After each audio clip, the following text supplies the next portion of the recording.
Saya sangat terhormat sekali boleh ada di mimbar ini untuk memberitakan kebenaran firman Allah di hadapan oma-oma yang sudah melewati pahit getirnya kehidupan, asam manis, pedas, apalagi pahit yang sudah sangat berpengalaman dalam kehidupan ini, tetapi sampai hari ini masih bisa mengangkat tangan, masih bisa memuji menyembah Tuhan. Itu benar-benar bukti anugerah dari Tuhan Yesus. Katakan haleluya. Yes, boleh kita berikan tepuk tangan buat kebaikan Tuhan. Nah, pagi hari ini saya diberikan judul berbicara tentang bangkit dan berjalanlah. Terima kasih Kak Lilis ya untuk temanya. Bangkit dan berjalanlah. Baik, kata-kata ini kita bisa dapatkan di dalam Yohanes pasalnya yang kelima. Oma-oma boleh bisa buka Alkitabnya.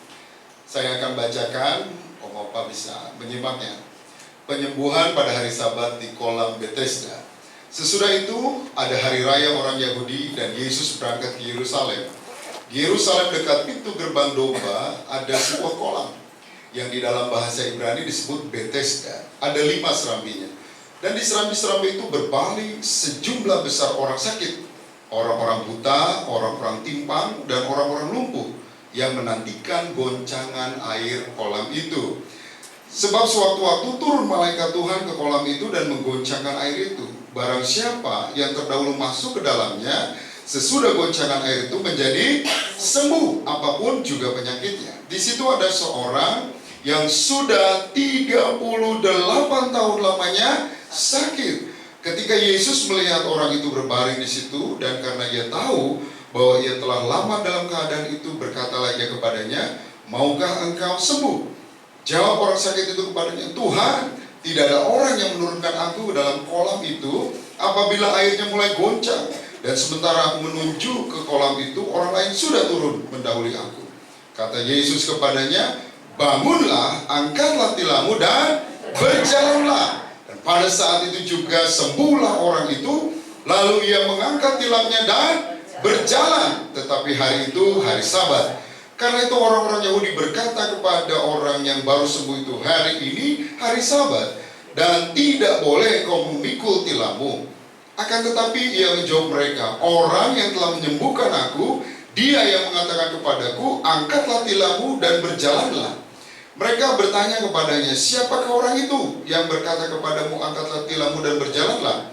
Tetapi orang yang baru sembuh itu tidak tahu siapa orang itu, sebab Yesus telah menghilang di tengah-tengah orang banyak di tempat itu.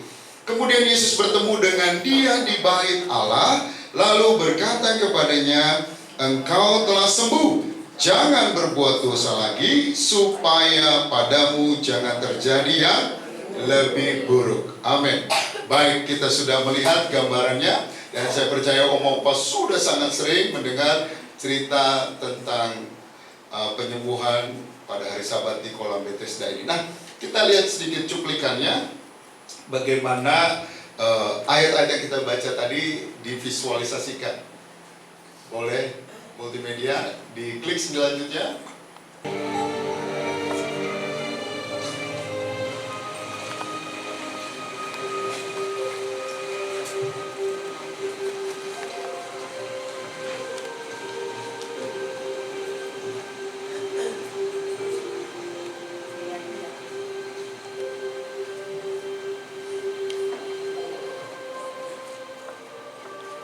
Look up, be amazing.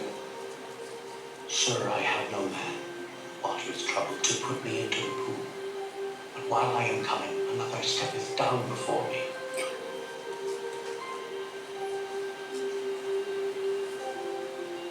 Rise. Take up thy bed and walk.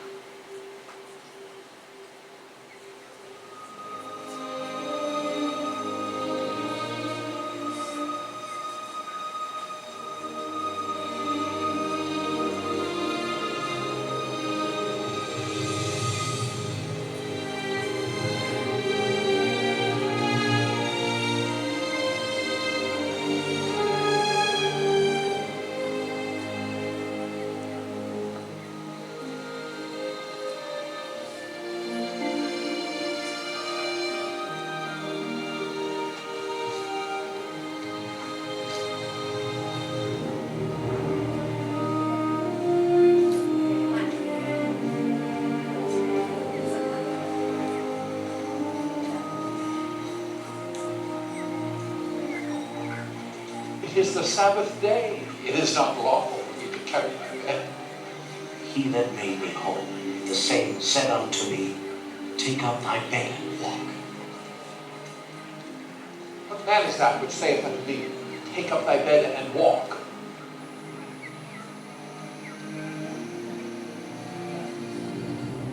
Kita lihat dari Bapak tua itu seperti juga dia jemaat umas ya kayaknya ya. Jemaat umas ya. Haleluya. Nah, kita boleh klik selanjutnya. Kita akan melihat sebuah kata Bethesda. Katakan Bethesda. Bethesda ini dikatakan dalam bahasa Ibrani artinya adalah Beit itu rumah, Hesda artinya grace, anugerah, atau house of grace, rumah anugerah, atau house of kindness, rumah kebaikan, atau house of mercy, rumah belas kasihan.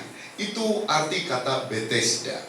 Nah, Bethesda ini, ya, kolam ini memang sebelumnya itu dilakukan oleh tradisi orang-orang Yahudi. Dan mereka datang di kolam itu digunakan salah satunya untuk namanya mikveh. Mikveh ini artinya setiap orang Yahudi ada perayaan sebelum mereka masuk ke Bait Allah, mereka memurnikan atau baptisan dalam tradisi orang-orang Yahudi, ya.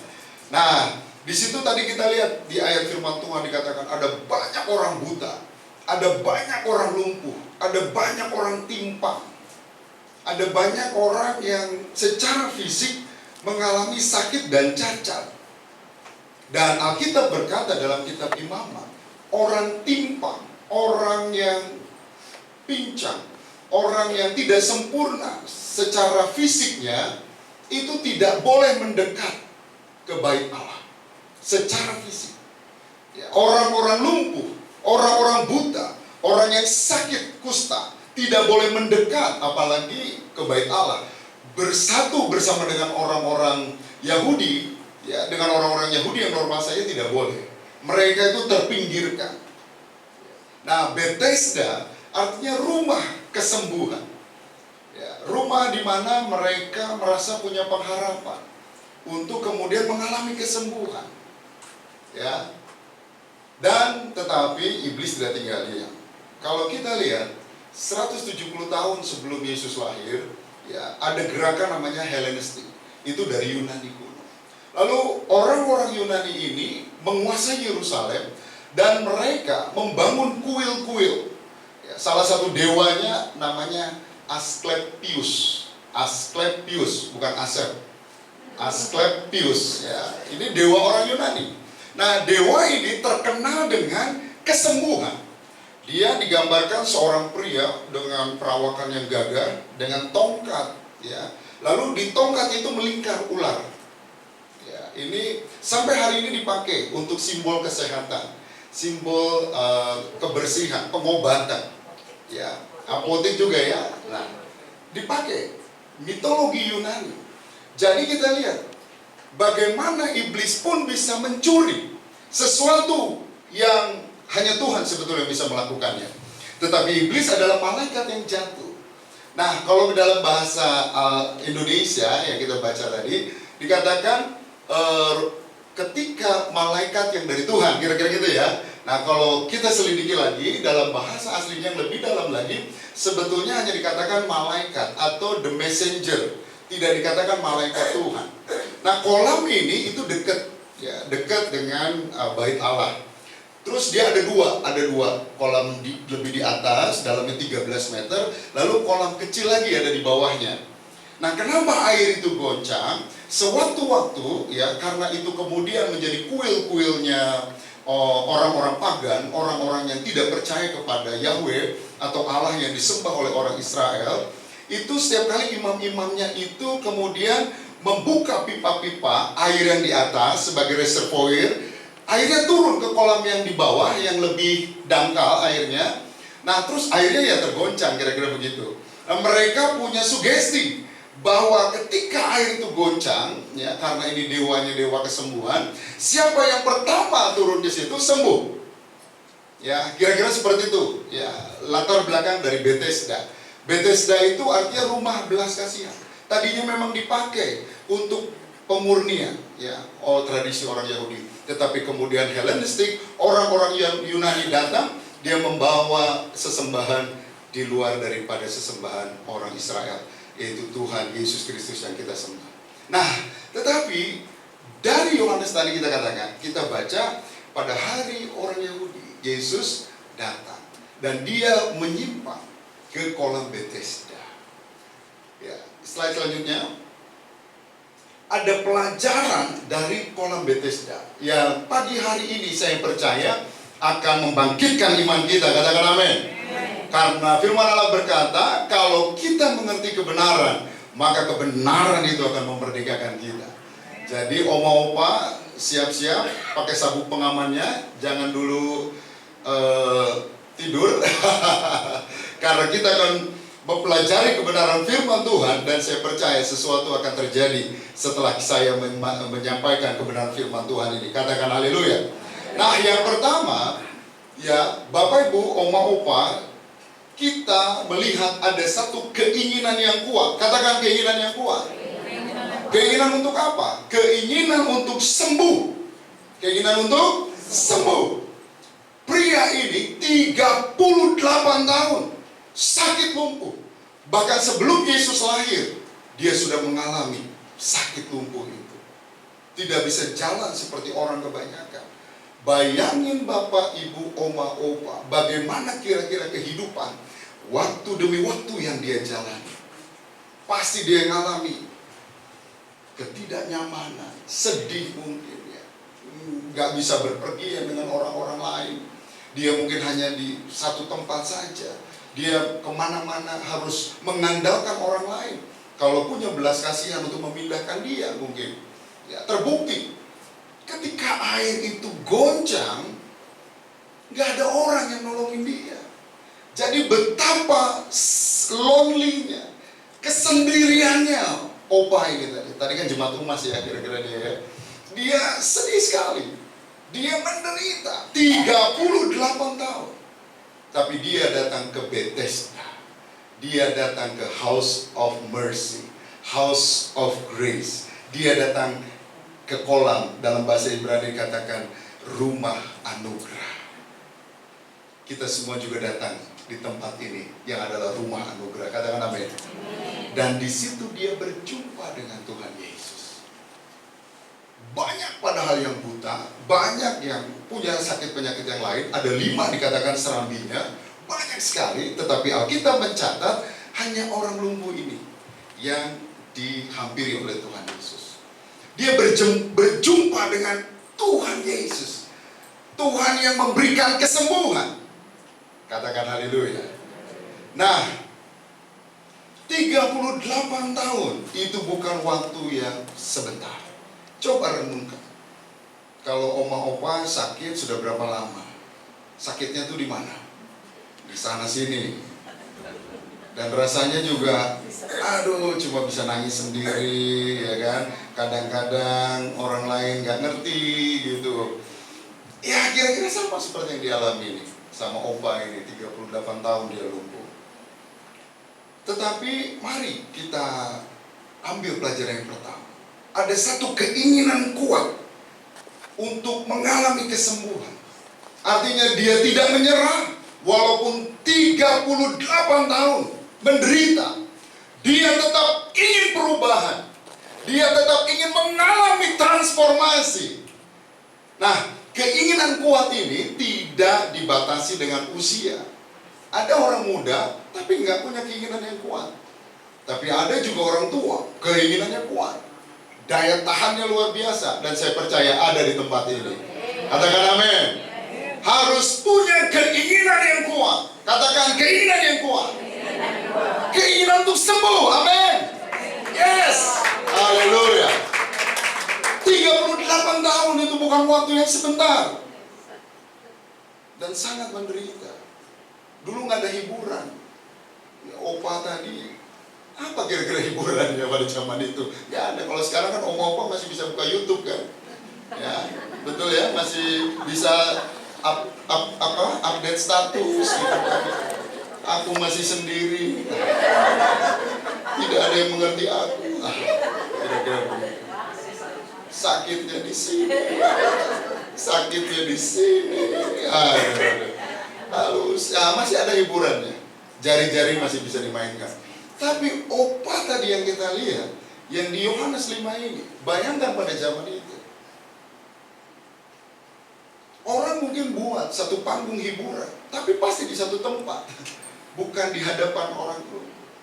Tapi dia punya keinginan yang kuat untuk tetap sembuh. Katakan haleluya. Nah, Tuhan Yesus berkata, maukah engkau sembuh? Ini perkataan Tuhan Yesus. Maukah engkau sembuh? Dia tidak langsung menjawab mau. Tapi dia jawab apa? Tuhan. Tidak ada orang yang apa? Yang membantu ketika air itu bergoncang. Sudah orang lain duluan. Gak ada yang nolong dia. Gak ada yang bantu. Dia sangat sendiri. Dan dia sangat menderita. Tapi keinginannya tetap kuat. Dia tidak meninggalkan rumah anugerah itu. Bethesda. Dia tidak meninggalkan rumah belas kasihan. Dia tetap percaya karena dia adalah orang Yahudi, ya. Dan Bethesda dalam bahasa Ibrani artinya rumah, house of mercy, rumah belas kasihan. Tetaplah kita mengandalkan anugerah Tuhan. Katakan amin. Tadi kan saya lihat oma-oma sambil monyong-monyong nyanyi, anugerahmu. Itu udah dalam itu, luar biasa ya. Amin. Nah, kita lihat yang kedua. Yang pertama tadi, ayo miliki keinginan yang kuat untuk berubah. Lalu yang kedua, jangan mengandalkan manusia. Katakan 1, 2, 3. Jangan mengandalkan manusia. Tuhan mengetahui keadaannya. Ketika Tuhan berjumpa dengan orang yang lumpuh ini, Tuhan tahu. Padahal sebelum Tuhan Yesus lahir, ya, orang ini udah sakit lumpuh. Dan Tuhan tahu keadaannya. Tuhan tahu penderitaannya. Tuhan mengerti keadaannya. Itu sebabnya Tuhan katakan, maukah engkau sembuh? Ya, dia tidak langsung menjawab, tetapi dari jawaban dia jelas sekali mengisyaratkan bahwa yes Tuhan, aku mau sembuh. Cuma gak ada orang yang nolong. Nah, yang kedua ini jangan andalkan manusia. Tuhan punya cara untuk menolong kita. Tuhan punya cara yang ajaib untuk menolong kita. Katakan amin. Dalam segala hal. Dan saya sangat percaya. Kalau hari ini kan dibatasi yang kesaksiannya. Kalau nggak ada dibatasi, setelah Oma tadi, antri yang mau kesaksian. Pasti. Amin. Karena Tuhan punya cara untuk menolong kita. Tuhan selalu punya cara untuk menyatakannya, mujizatnya dalam kehidupan kita. Yang kedua, jangan pernah mengandalkan manusia. Jangan pernah mengandalkan manusia. Kalau Alkitab katakan jangan mengandalkan manusia, artinya jangan. Bilang kanan kiri, jangan. Haleluya. Ngomong-ngomong ini sebelah kiri saya nih merah-merah dari Ciampea nih kayaknya. Luar biasa. Puji Tuhan. Nah, lalu Yesus menjawab, kemudian meresponi ya jawaban dari opa tadi. Ya. Yesus berkata apa? Yesus berkata dengan firman, dengan perintah. Yesus memerintah. Apa yang Tuhan Yesus katakan? Bangunlah, angkatlah tilammu dan berjalan. Hanya 3 kata itu. Bangunlah, angkatlah tilammu dan berjalanlah. Hanya 3 kata. Tetapi 3 kata ini keluar dari Sang Firman. Katakan Sang Firman. Ini keluar dari Tuhan Yesus yang adalah firman Allah. Jadi jangan andalkan manusia, andalkan Tuhan. Katakan amin. Dengar firman Tuhan, percaya firman Tuhan, timbul iman dari pendengaran akan firman Tuhan. Dan iman itulah yang akan menjadi daya tarik Allah atau membuat Tuhan itu perhatian kepada kita kalau ada firman, kalau ada iman. Ibrani 11 ayat 6. Tanpa iman tidak ada seorang pun berkenan kepada Allah. Artinya kalau Tuhan gak lihat iman dalam diri kita, Tuhan gak berkenan atas hidup kita. Walaupun kita nangis-nangis bombay, saudara, opa-opa, walaupun kita sudah menjerit-jerit, tapi Tuhan tidak lihat iman dalam diri kita. Tidak ada alasan untuk Tuhan menjamah kita. Harus ada iman. Katakan harus ada iman. Karena tanpa iman tidak mungkin seseorang berkenan kepada Allah. Artinya apa? Segala sesuatu yang berurusan dengan surga, segala sesuatu yang berkaitan dengan surga, itu harus ada iman. Katakan haleluya. Dan iman itu timbul dari mana? Dari pendengaran akan firman Kristus. Roma 10 ayat 17. Iman timbul dari pendengaran, dan pendengaran dari firman Kristus. Pria ini, opa tadi, mendengar kata-kata yang keluar dari mulut Tuhan Yesus yang adalah sang firman. Bangunlah, angkat tilammu, dan berjalanlah. Tiba-tiba imannya timbul. Gak pikir panjang lagi. Dia gak diplomasi lagi jawabannya. Bahkan dia tidak menjawab lagi. Dia melakukan. Katakan melakukan. Dia melakukan apa yang Yesus katakan. Dan seketika itu juga dia sembuh. Walaupun banyak kontroversi di luar sana. Oh, kenapa ini hari Sabat kamu angkat tilam? Kan gak boleh segala macam. Dia jawab enteng. Orang itu cuma bilang, bangunlah, angkatlah tilammu, dan berjalanlah. Sesimpel itu. Ya, jadi Tuhan meresponi iman. Tuhan meresponi iman. Nah, hari ini pastikan oma-opa ya benar-benar punya iman. Pastikan oma-opa punya iman. Karena hanya imanlah yang akan membuat Tuhan tertarik kepada kita. Tuhan punya landasan kuat untuk melakukan sesuatu yang di mata Tuhan kita butuh itu. Tuhan tahu 38 tahun penderitaannya. Demikian juga tahu, Tuhan tahu apa yang kita alami dalam kehidupan kita. Bilang kanan kiri, Tuhan tahu. Tuhan tahu siapa kamu. Tuhan tahu keadaan kita. Amin. Dan Tuhan kita adalah Tuhan yang penuh belas kasihan. Tuhan yang penuh dengan kasih karunia. Dan Tuhan yang selalu ingin anak-anaknya diberkati. Yang sih diberikan tepuk tangan buat Tuhan itu. Jadi yang kedua, jangan mengandalkan manusia. Lalu yang ketiga, slide selanjutnya. Yes, dia langsung berdiri. Artinya apa?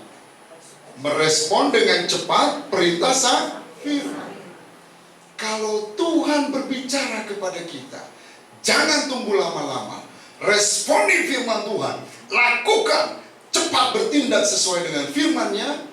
Maka iman kita semakin kuat dari waktu ke waktu. Katakan haleluya. Amin. Ya, kita perlu iman. Iman itu kalau di dunia modern sekarang itu seperti mata uang. Seperti mata uang rupiah. Kalau oma opa ke apotik beli obat, bawa daun, ya daun kelor, laku nggak? Enggak. Karena mata uang yang yang resmi sebagai alat pembayaran yang sah di Indonesia adalah rupiah. Duit, pakai duit.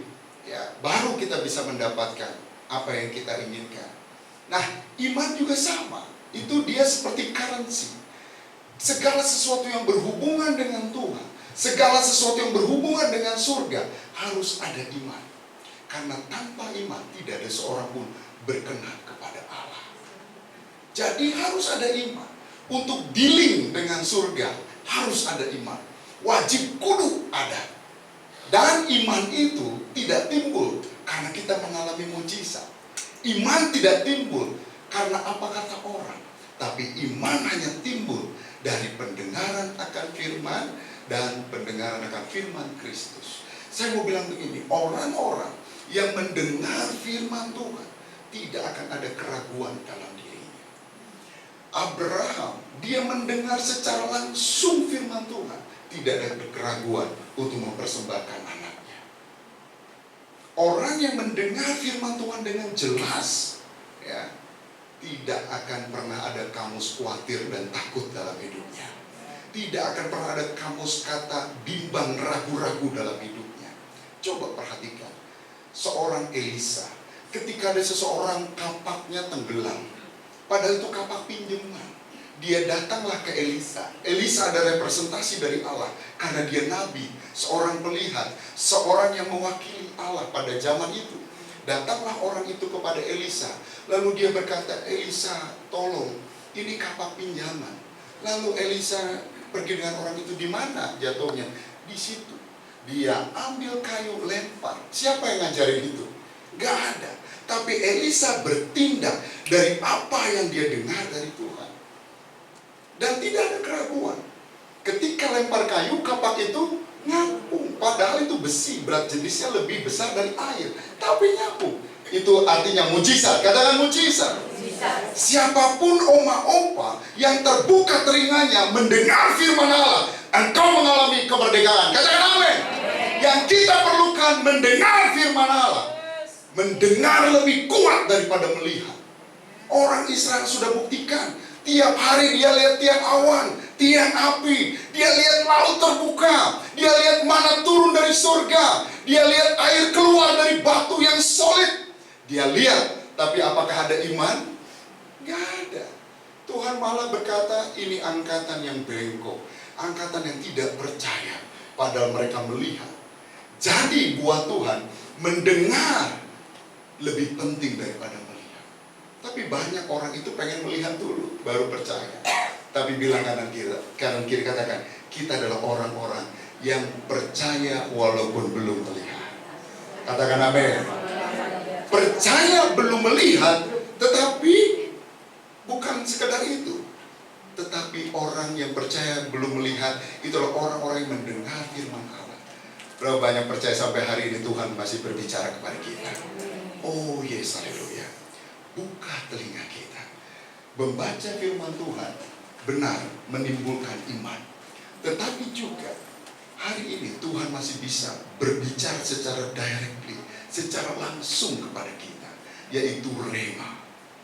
Kita perlukan rema dari Tuhan. Apa oma-opa sekarang sedang hadapi? Cari rema dari Tuhan. Cari rema dari Tuhan. Karena sekali engkau mendengar rema dari Tuhan, tidak akan ada keraguan, tidak akan ada khawatir, takut. Tetapi yang ada damai sejahtera, sukacita. Kita sanggup memikirkan perkara yang di atas, bukan yang di bumi. Katakan haleluya. Kita sanggup untuk mengerti idenya Tuhan, rencananya Tuhan, maunya Tuhan. Sehingga lama-lama keakuan kita terkikis, yang ada kealahan semakin besar dalam diri kita. Buka telinga kita untuk meresponi dengan cepat perintah Sang Firman. Katakan haleluya. Nah, yang terakhir, ya, dikatakan engkau telah sembuh, ya. Ini dikatakan di mana? Ketika orang itu sudah sembuh, dia berjalan kan, lalu ketemu lagi sama Tuhan Yesus di bait Allah. Tadinya orang itu tidak, mimpi pun enggak mungkin dia bisa ada di bait Allah, karena dia akan langsung diusir, karena dia enggak layak ada di bait Allah. Tetapi ketika dia sembuh, dia bukan berjalan ke tempat-tempat kesenangan dunia, tapi kakinya dia langkahkan menuju rumah Allah. Dan Tuhan ketemu dengan dia di bait Allah. Dan Tuhan Yesus katakan, engkau telah sembuh. Jangan berbuat dosa lagi, supaya jangan terjadi yang lebih buruk daripadamu kepadamu. Orang timpang, orang lumpuh, gak boleh mendekat pada waktu itu di bait Allah. Kerinduan mereka pengen berjumpa dengan Allah mereka, tetapi ada penghalang yang besar, yaitu kondisi sakit mereka menghalangi mereka ketemu Tuhan. Nah, orang ini sudah sembuh, dia sebagai orang normal biasa, ya, walaupun ditentang oleh orang-orang Farisi, dia berjalan tetap menuju rumah Allah. Katakan, ada tujuan Tuhan dalam hidup kita. Ketika kita disembuhkan, ketika kita ditolong Tuhan, harusnya membawa kita lebih dekat kepada Tuhan.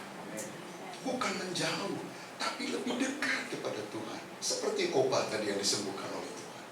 Dia angkat tilangnya, dia berjalan. Dia bukan berjalan ke keluarganya dan wah dengan gembiranya teriak-teriak, wah aku sembuh, enggak. Yang dia lakukan, langkahnya dia tujukan ke bait Allah. Yang selama 38 tahun lebih dia belum pernah menginjakan kaki di situ karena dianggap tidak layak. Nah sekarang pertanyaannya, apa bedanya dengan kita zaman sekarang? Kalau dulu orang yang sakit lumpuh segala macam kusta nggak boleh mendekat kepada Tuhan. Tetapi sekarang orang yang nggak bisa jalan, orang yang sakit boleh nggak datang ke gereja? Boleh, betul. Ada nggak asyur? Bapak kayaknya matanya sebelah kiri picek tuh, nggak boleh datang. Boleh nggak? Nggak ada yang seperti itu ya.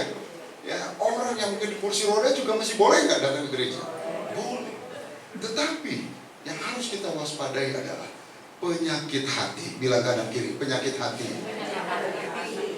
Karena penyakit hati inilah yang akan menjadi penghalang kita mengalami, mendengar suara Tuhan, mengalami kasih Tuhan, berjumpa di hadiratnya adalah penyakit hati. Oma, opa penyakit hati coba apa sih kira-kira? Coba dari Ciampea, satu aja penyakit hati apa? Sirik. Ih, sirik. Kalau sirik udahan. Apa lagi? Dengki. Dengki sama sirik saudara kembar kayaknya ya. Terus apa lagi? Kepahitan. Benar? Benar ini? Setuju? Terus apa lagi coba saya mau dengar? Penyakit hati. Kalau suaminya main cewek, Oma curhat atau gimana? Pengurus humas boleh bisa ini ya, perhatikan ya, setelah pulang Oma jangan pulang dulu. Apalagi penyakit hati? Kebencian, ketidakpengampunan, amarah, apalagi? Dendam. Nauzubillah min dzalik. Kalau bisa jangan ada di sini yang dendam. Amin. Kita semua orang-orang yang mengampuni. Nah, setuju ya Pak Pendeta Chandra ya? Penyakit hati, penghalang utama kita ngalami hadirat Tuhan. Betul ya Pak? Bayangin, tapi orang Kristen walaupun punya kepahitan, menang-menang baik itu ke gereja.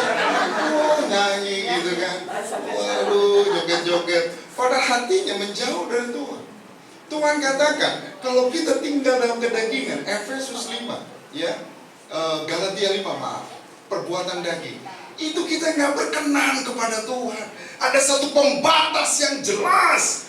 Walaupun kita berdoa siang dan malam, ikut menara doa EPT, ikut menara doa apalagi, semua menara doa kita ikutin. Tapi di hati ini masih ada dengki, di hati ini masih ada amarah, dendam. Doa kita tidak akan pernah nyampe sama Tuhan. Yang salah Tuhan apa kita? Nah, penyakit hati itu bahaya. Kalau zaman dulu orang yang pincang itu nggak boleh mendekat di bait Allah. Tapi sekarang orang pincang boleh datang ke gereja. Dan nggak ada yang tahu, cuma Tuhan yang tahu penyakit hati itu. Amin. Bapak gembala nggak tahu, pengerja nggak tahu, jemaat yang ada di samping kita nggak tahu. Tapi Tuhan tahu. Itu yang harus kita waspada sebetulnya. Itu sebabnya Tuhan katakan, jagalah hatimu, karena dari situlah sumber kehidupan. Katakan haleluya. Yes, jadi opa tadi sama kita sebetulnya sama, cuma penyakitnya yang beda. Kalau opa itu cuma nggak bisa jalan, kalau kita penyakitnya penyakit hati. Buang ke laut, katakan buang ke laut. Amin. Supaya apa? Supaya jangan sesuatu yang buruk, lebih buruk lagi terjadi kepada kita. Saya mengkonseling seseorang, Pak, kenapa ya Pak? Masalah satu beres, tetapi kemudian ada masalah yang lebih besar lagi datang. Ada masalah lagi datang. Dan saya udah gak bisa handle Pak. Saya kepahitan sama Tuhan. Tinggalin Tuhan loh. Kepahitan sama tetangga masih mending. Kepahitan sama Tuhan, itu udah tingkat dewa. Tapi puji Tuhan, setelah saya layani, dia kemudian kembali ikutku. Dan tidak lama setelah itu, dia dipanggil oleh Tuhan.